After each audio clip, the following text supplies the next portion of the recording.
دوسری بات یہ کہ یہ جو فرمایا کہ مسلمان محفوظ رہیں اس کے ہاتھ سے، اس کا مطلب یہ نہیں ہے کہ غیر مسلم کے ساتھ یہ سارا کام جائز ہے.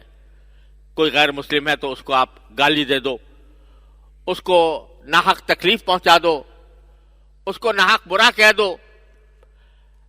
یہ مت ہرگز جس طرح مسلمان کے لیے جائز نہیں ہے اسی طرح کافر کے لیے بھی جائز نہیں ہے جو ہمارے ساتھ امن سے رہتا ہو. ایک تو کفار وہ ہوتے ہیں جو ہمارے خلاف برسر جنگ ہے، جنہوں نے ہمارے ساتھ جنگ تھانی ہوئی ہے، ان کا حکم اور ہے.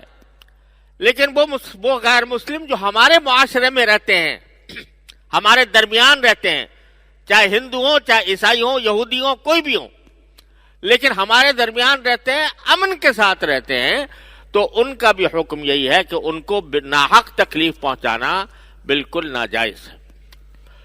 تو یہ بڑا اہم اصول ہے، اصل الاصول ہے جو نبی کریم سرور دو عالم صلی اللہ علیہ وسلم نے بیان فرمایا. جب کسی کے ساتھ کوئی معاملہ کرو، جب کسی کے ساتھ رہنے سہنے کی نوبت آئے، تو یہ سوچتے رہو کہ میری زبان سے، میرے ہاتھ سے، میرے طرز عمل سے کسی دوسرے کو ادنا تکلیف نہ پہنچے. اگر تکلیف پہنچ گئی گناہ کبیرہ کا تمہارے نامہ اعمال میں اضافہ ہو گیا.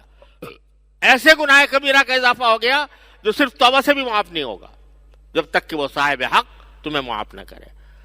اللہ تبارک و تعالیٰ اپنے فضل و کرم سے ہم سب کو اس اصول پر عمل کرنے کی توفیق عطا فرمائے.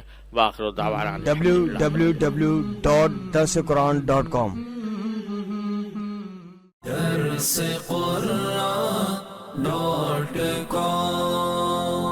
www.darsequran.com